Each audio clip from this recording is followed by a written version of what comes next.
Hello guys, you all are welcome to my YouTube channel Study with Imran sir. And today we have started the first class of spoken English. और ये spoken English की जो class है वो एकदम zero से है, यहाँ तक कि एक लेबर आदमी भी इसके ज़रिए इंग्लिश सीख सकता है। मैं चाहता तो सीधा नाउन प्रोनाउन और सीधा स्टार्ट करवा देता वहाँ से, लेकिन ऐसे नहीं, ज़ीरो से शुरुआत करनी थी। इस वजह से मैंने शुरुआती दौर में हिंदी लैंग्वेज का भी सहारा लिया है, ताकि ज़्यादा से ज़्यादा पहले कॉन्सेप्ट समझ में आए और उसके बाद जैसे ही 10 या 15 दिन होंगे तो अपने आप धीरे धीरे है वो हिंदी लैंग्वेज का यूज़ कम हो जाएगा।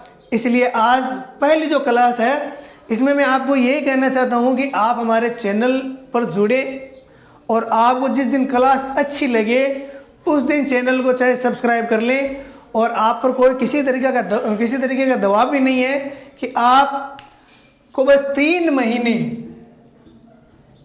महीने हमें देने हैं। उसके बाद अगर आपको इंग्लिश ना आए तो आपके पास कमेंट वाला बॉक्स एकदम खुला हुआ है, आप उस पर जो चाहे वो कमेंट कर सकते हो, हमें स्वीकार होगा। लेकिन उससे पहले आप हमें कम से कम 3 महीने दो।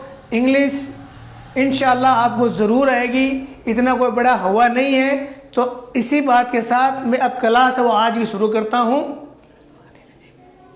कि सबसे पहले किसी भी लैंग्वेज के अंदर सेंटेंस ही बोलते हैं, हम चाहे छोटा बोलें या बड़ा बोलें, लेकिन सेंटेंस का पैटर्न क्या होता है, ज़्यादा ये ऑब्जेक्ट वाला इधर कभी सब्जेक्ट को उधर उतना कुछ नहीं करना है। सिर्फ एक पैटर्न याद रखना है हमें कि सबसे पहले जो सब्जेक्ट होता है ना वो शुरू में आता है। अब सब्जेक्ट कौन सा होता है? सब्जेक्ट वो होता है जो किसी काम को अंजाम दे, किसी काम को करे। फिर आती है हेल्पिंग वर्ब, पहले सब्जेक्ट फिर हेल्पिंग वर्ब। हेल्पिंग वर्ब है सहायता करने वाली वर्ब। ये सिर्फ सहायता करती है। सहायता करती किसकी है? सब्जेक्ट की करती है क्या? नहीं करती है। तो फिर करती किसकी सहायता है? इस मेन वर्ब की सहायता करती है। मेन वर्ब मीन्स मुख्य काम जो हम कर रहे हैं, मुख्य क्रिया जो हम काम को, ये सब्जेक्ट जो कर रहे हैं ना वो क्रिया। और वो सब्जेक्ट कुछ भी कर सकता है, वो खा सकता है, पी सकता है, नहा सकता है, आ सकता है, जा सकता है, बोल सकता है, हंस सकता है, रो सकता है। ये सारी की सारी मेन क्रियाएं हैं। फिर है ऑब्जेक्ट। ऑब्जेक्ट जब ये मेन क्रिया होगी तो इसका प्रभाव किस पर पड़ेगा? जिस पर इसका प्रभाव पड़ेगा वो होगा ऑब्जेक्ट, यानी जिस पर क्रिया या जो काम सब्जेक्ट करता है उसका फर्क पड़े वो क्या कहलाता है? ऑब्जेक्ट। अब ये तो एक पैटर्न लिख दिया, लेकिन इस पैटर्न में सब्जेक्ट की जगह इस्तेमाल क्या चीज़ होगी? हेल्पिंग वर्ब की जगह इस्तेमाल क्या करना है? मेन वर्ब की जगह हम क्या लिखें और ऑब्जेक्ट की जगह हम क्या लिखें, वो चीज़ें हमें देखना ज़रूरी है। अगली स्लाइड में आपकी धीरे धीरे जो ये ब्लरनेस है वो ऑटोमेटिक कम हो जाएगी। जिस तरीके से आप धीरे धीरे कई चीज़ें जब किसी चीज़ के अंदर घुसते हो तो आपको पूरे चीज़ें वो समझ में आने लगती है, वैसे धीरे धीरे आपको पूरी इंग्लिश है वो समझ में आने लगेगी। अब देखिए सब्जेक्ट। सब्जेक्ट में सबसे पहले आप कोई काम करने वाला कोई नाउन ही होता है। नाउन क्या भला है? तो नाउन के अंदर जैसे मैं हूँ तो मैं एक नाउन हूँ, अगर कोई एक जानवर है वो भी एक नाउन है, यानी एक कोई स्थान है वो भी नाउन है। नाउन का मतलब है किसी व्यक्ति का नाम, किसी वस्तु का नाम या किसी स्थान का नाम क्या कहलाता है? नाउन। यानी हमारा सब्जेक्ट होगा वो या तो कोई इंसान होगा या फिर कोई लिविंग थिंग्स अदर दूसरे जानवर वगैरह वो हो सकती है, या किसी वस्तु का नाम होगा या किसी स्थान का नाम होगा, उन्हीं को हम सब्जेक्ट बना सकते हैं। उसके अलावा किसी को भी सब्जेक्ट की जगह नहीं रख सकते, क्योंकि काम या तो इंसान करेगा या कोई दूसरी जानदार चीज़ करेगी या किसी स्थान पर वो काम होता है, तब हम उसको भी सब्जेक्ट के रूप में इस्तेमाल कर सकते हैं पैसिव वॉइस सेंटेंस के अंदर। तो किसी व्यक्ति वस्तु स्थान इनके नाम को क्या कहते हैं? नाउन। और ये नाउन ही किसके स्थान पर काम आते हैं? सब्जेक्ट। तो ये प्रोनाउन क्या है? प्रोनाउन ये है कि हर बार हम नाउन का नाम इस्तेमाल नहीं करते। एक बार किसी आदमी का नाम ले लिया, फिर उसकी जगह ही का इस्तेमाल करेंगे, सी का इस्तेमाल करेंगे। जो जानदार चीज़ है या जानवर है उनके लिए हम इट का इस्तेमाल करेंगे, नॉन लिविंग थिंग के लिए इट का इस्तेमाल करेंगे। तो ये इट वगैरह क्यों, किसी का नाम तो है नहीं, फिर भी ये सेंटेंस में आ रहा है। तो इट, ही, सी, दे, ये जो किसी नाउन की जगह हम इस्तेमाल करते हैं उनको कहते हैं प्रोनाउन। यानी ये रहा प्रोनाउन, नाउन की जगह पर यूज होने वाले जो वर्ड्स होते हैं उसको हम कहते हैं प्रोनाउन।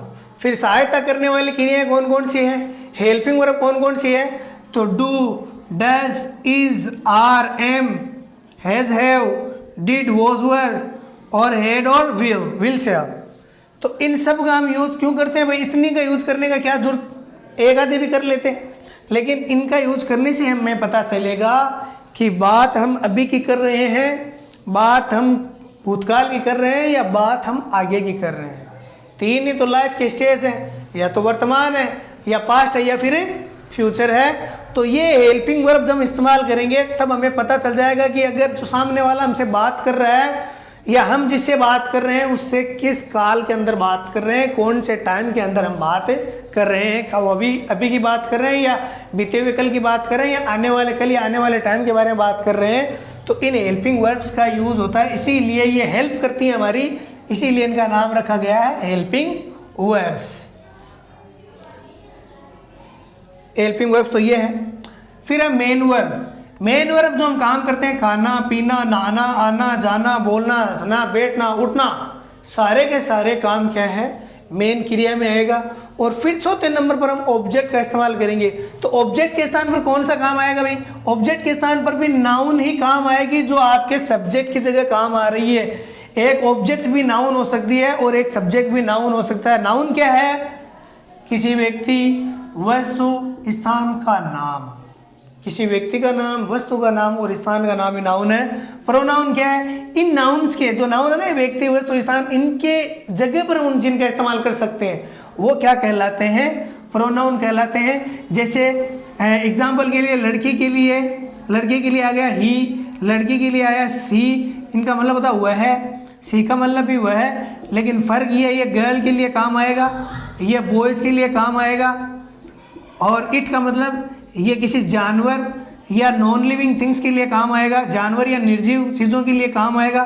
तो बताओ, उनका नाम एक बार लिया जाता है, फिर उसके बाद में ही, सी, इट, इन्हीं प्रोनाउन का इस्तेमाल किया जाता है, नाउन का बार बार इस्तेमाल नहीं किया जाता।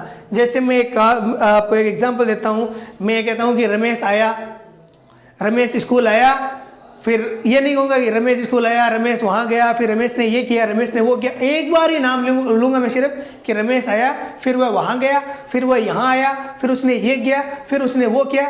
तो ये अंडरस्टूड है कि बात किसकी हो रही है, रमेश की हो रही है। तो उसके स्थान पर जो भी मैं बाद में वह है, उसे, ये जो काम में ले रहा हूँ ना, ये क्या कहलाएंगे, प्रोनाउन। रमेश तो नाउन ही है, किसी व्यक्ति का नाम ही है वो तो, लेकिन उसकी जगह फिर मैं प्रोनाउन इस्तेमाल कर रहा हूँ। तो अलग अलग वर्ड इस्तेमाल कर रहा हूँ, वह इस्तेमाल कर रहा हूँ, लड़की के लिए सी इस्तेमाल कर रहा हूँ, जानवर और नॉन लिविंग के लिए इट का इस्तेमाल कर रहा हूँ, एक से ज़्यादा है तो उनके लिए मैं दे का इस्तेमाल कर सकता हूँ। ये चीज़ें हम पढ़ेंगे अपनी अगली स्लाइड में। तब तक के लिए आप इसका स्क्रीनशॉट ले लो।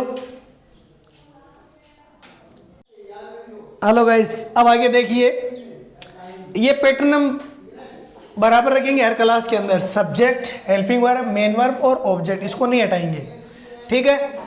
अब सब्जेक्ट की जगह हमें लिखना क्या है, सब्जेक्ट की जगह हमें नाउन लिखनी है।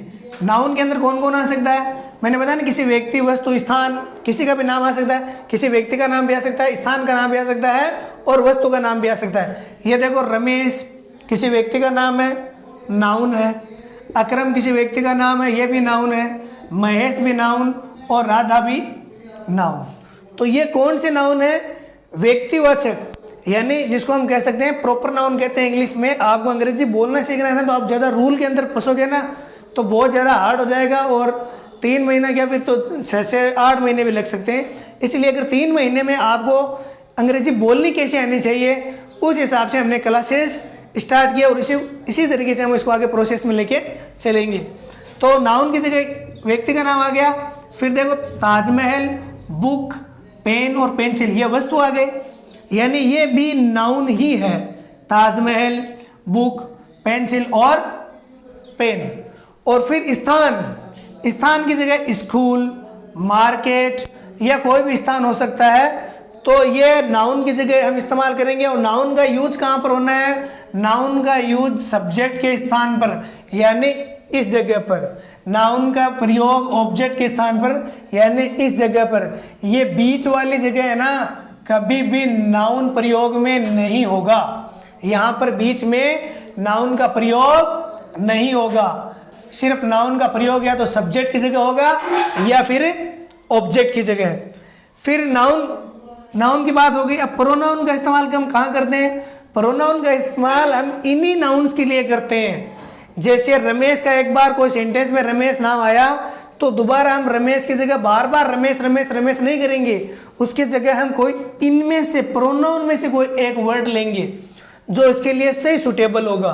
प्रोनाउन में कोई सा भी ले सकते हैं। जैसे मैं अपनी बात करूं, मैं एक बार कोई भी अपने लिए वर्ड यूँ तो मैं अपना नाम नहीं लूंगा, मैं अपनी जगह प्रोनाउन इस्तेमाल करूंगा। कौन सा प्रोनाउन इस्तेमाल करूंगा? आई यानी मैं। तो अगर मेरा नाम से कोई भी हो, अगर मैं खुद की बात करूंगा तो मैं अपना नाम नहीं लूंगा, मैं नाउन का इस्तेमाल नहीं करूंगा खुद के लिए। मैं किसका इस्तेमाल करूंगा? प्रोनाउन का इस्तेमाल करूंगा, यानी आई यानी मैं। फिर बात है हम का मतलब, जैसे मान लो हम कई जने और हमें अगर हम वहाँ जा रहे हैं तो मैं सबका नाम नहीं लूंगा, मैं सीधा से कहूँगा कि हम वहाँ जा रहे हैं, तो हम का मतलब वी।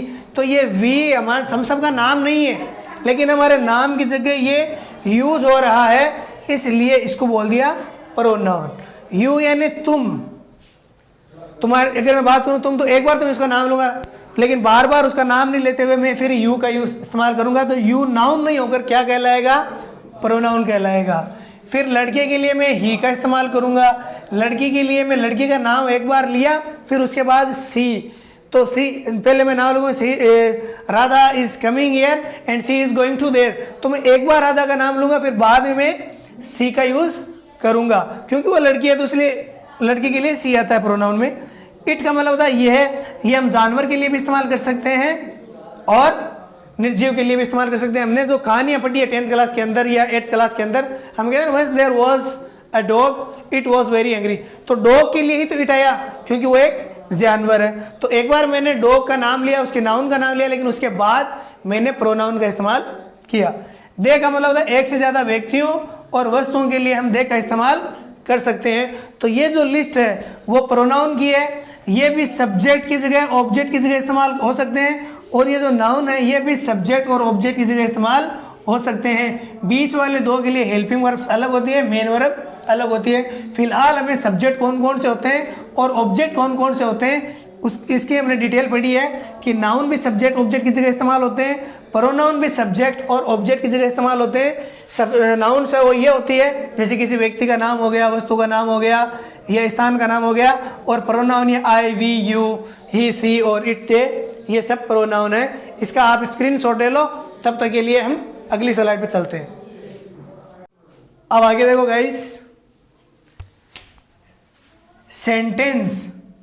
सेंटेंस या वाक्य किन शब्दों पर एंड हो रहा है, किन शब्दों पर पूरा हो रहा है, इसका भी फर्क है वो सेंटेंस में हमें देखने को मिलता है।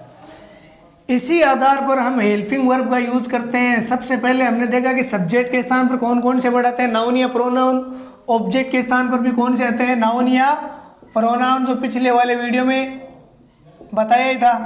नाउन प्रोनाउन का यूज होगा इनकी जगह पे, और यहां पर भी नाउन प्रोनाउन का यूज होगा। लेकिन हेल्पिंग वर्ब क्या चीज है?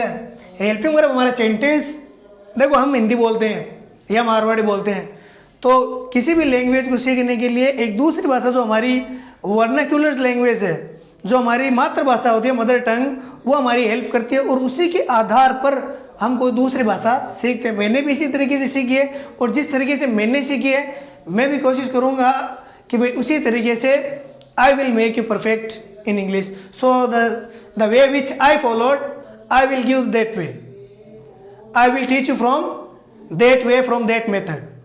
सो यही है कि वाक्य पर सेंटेंस कौन से शब्द पर एंड हो रहा है उसको हमें ध्यान में रखना। उसी के तहत हम हेल्पिंग वर्ब का यूज करें। सब्जेक्ट ऑब्जेक्ट हमने पढ़ लिया, अब हम बात करें हेल्पिंग वर्ब की। तो हेल्पिंग वर्ब क्या चीज़ है? तो ये इतनी सारी हेल्पिंग वर्ब है, कुछ और भी है, मैं और बाद में बताऊंगा इनको, लेकिन फिलहाल आप ये समझ लो कि हेल्पिंग वर्ब का यूज होता है किस लिए। तो हमारा जो सेंटेंस जिस हिसाब से एंड होता है उसी हिसाब से उस सेंटेंस में हम हेल्पिंग वर्ब का यूज करते हैं। जैसे कोई सेंटेंस हमारा ता है, ती है, ते पर एंड होता है, तो या तो हम वर्ब की फर्स्ट फॉर्म का यूज करेंगे या फिर उसमें हम डू डज का इस्तेमाल करेंगे। तो ये डू और डज क्या है? ये हेल्पिंग वर्ब है।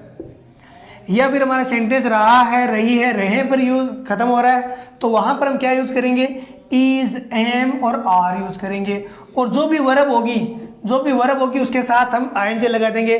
जैसे गो का गोइंग, मेक का मेकिंग, कम का कमिंग, लाफ का लाफिंग, वीप का वीपिंग, तो वहां पर हम आईएनजी का प्रयोग करेंगे। तो ये कब है? जब हमारा सेंटेंस रहा है, रही है, रहे पर एंड हो, या है, ई है, ये है, या फिर चुका था, चुकी थी, इन पर अगर एंड होता है तो हम फिर इज, आर, एन का, डू, डज का प्रयोग नहीं करेंगे, हम करेंगे हैज और हैव का प्रयोग और वर्ब की थर्ड फॉर्म का प्रयोग करेंगे। बाद में और बताऊंगा मैं, ये पूरी की पूरी चीज़ें वापस रिवाइज होगी, लेकिन फिलहाल आप ये समझ लो कि हेल्पिंग वर्ब्स का यूज होता है वो सेंटेंस की एंडिंग पर डिपेंड होता है। फिर या, ई, ये दोनों एक नहीं, यहाँ पर या है लेकिन यहाँ पर सिर्फ या है, या, ई, ये, तो यहाँ पर हम सेंटेंस में या तो वर्ब की सेकंड फॉर्म का इस्तेमाल करेंगे या डिड का इस्तेमाल करेंगे, ठीक है। और रहा था, रही थी, अगर ऐसे आ जाए तो फिर हम वॉज और वर का इस्तेमाल करेंगे। रहा है नाम आते ही हम वर्ब के साथ आईएनजी तो लगानी है ही। और फिर है या था, ही थी, ये थे, या चुका था, चुकी थी, तो यहाँ पर हेड और वर्ब की थर्ड फॉर्म का इस्तेमाल हम करेंगे। तो ये है हेल्पिंग वर्ब्स। सबसे पहले सब्जेक्ट का इस्तेमाल करेंगे, फिर इन हेल्पिंग वर्ब्स का इस्तेमाल करेंगे, फिर हम मेन वर्ब लिखेंगे, कोई खाने पीने, नहाने धोने जो भी हम काम करें उसकी मीनिंग, और फिर ऑब्जेक्ट के अंदर वापस नाउन और प्रोनाउन। इस तरीके से इन सब का आप स्क्रीनशॉट लो और आगे हम देखेंगे कि सेंटेंस कैसे बनता है। उस सेंटेंस का यूज है वो हम सीखेंगे इस पैटर्न के हिसाब से।